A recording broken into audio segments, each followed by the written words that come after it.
Hello everyone, welcome to the channel. I am William Woodall, and today we're going to be looking at my brand new series called The Villains We Idolize, Part 1, starring none other than everyone's favorite horror slasher, or at least one of my personal favorites, the one, the only, Jason Voorhees. Let's get into it. Starting off, we have to ask ourselves, who is Jason Voorhees? Well, to answer that question, we have to go back to the year 1980, which I wasn't even conceived yet, and find out his true origins, who his mother was, and everything, because she will play an important role in this very own story, and why people actually do idolize Jason himself. To start our story off, Pamela Voorhees in the year 1946 was pregnant with her child Jason at the time, and she believed she had many psychosis elements that her unborn child was telling her to commit and do things, including murdering her abusive husband, which she eventually did. Whether this is true or not, if Jason did have powers beforehand, we'll never know.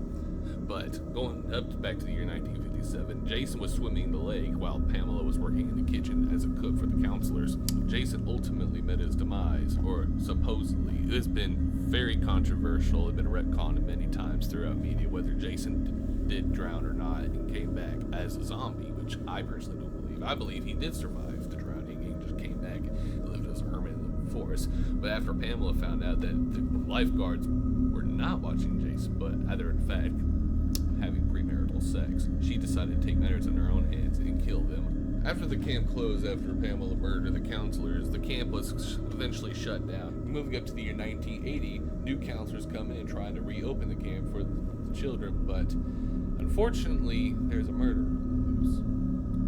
Eventually, this murder was revealed to be Pamela herself acting revenge for Jason, and she was still believing that after Jason's death, he was still talking to her, yet Jason was possibly never dead in the first place, so she must have just been very mentally ill and needed psychological help. Pamela would eventually meet her end by one of the counselors in an act of defense, and ultimately stopping Pamela and her onslaught of blood. Yet, there would be another one out for revenge for his mother's death, and that would be Jason himself.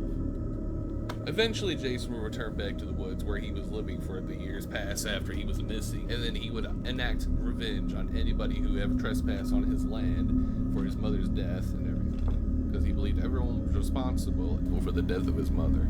Although it's never been confirmed or not, Jason may have had the same mental illnesses that his mother had, as he also experienced that his mother would be talking to him, especially in Friday the 13th Part 2, where one of the counselors disguises herself as his mother, and Jason believing that be his mother. But after seeing his mother's severed head, he snaps back into his old self and tries to kill the counselor that disguised herself.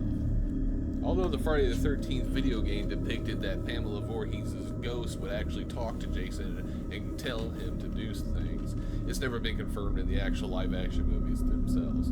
Jason, however, even after his untimely death in Friday the 13th Part 4, killed by the hand of Tommy Jarvis, he would be reanimated on several different occasions, 3 times to be exact, enacting revenge on those who wronged him and his mother, even though those people were not ever directly responsible for that.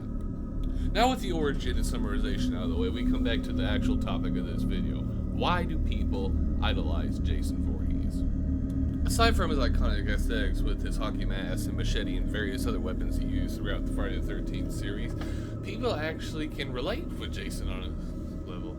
Many people relate to Jason this sort of way, not just through the trauma of his origin story, but because they actually just feel sorry for the guy. I mean, he had not had an easy life, especially if his father did come into the picture in his early childhood. He had a loving, welcoming mother who loved him unconditionally and had her ultimately taken away from him, which just caused his downward spiral and just turned him into the man behind the mask we all know. And aside from that, many people don't actually see Jason as just a true villain, not just relentless evil, but in several different occasions he actually showed mercy and protectivism over even children, especially in Friday the 13th Part 6, where he goes in the cabin. He showed no intent to harm any of the children, mainly because he might actually see himself in the children, because when he did supposedly drown, as when he was a child, he saw himself as innocent, so he possibly sees all children as innocent, which is probably another reason why people idolize Jason, because he was actually protective of children and was only killing the people who did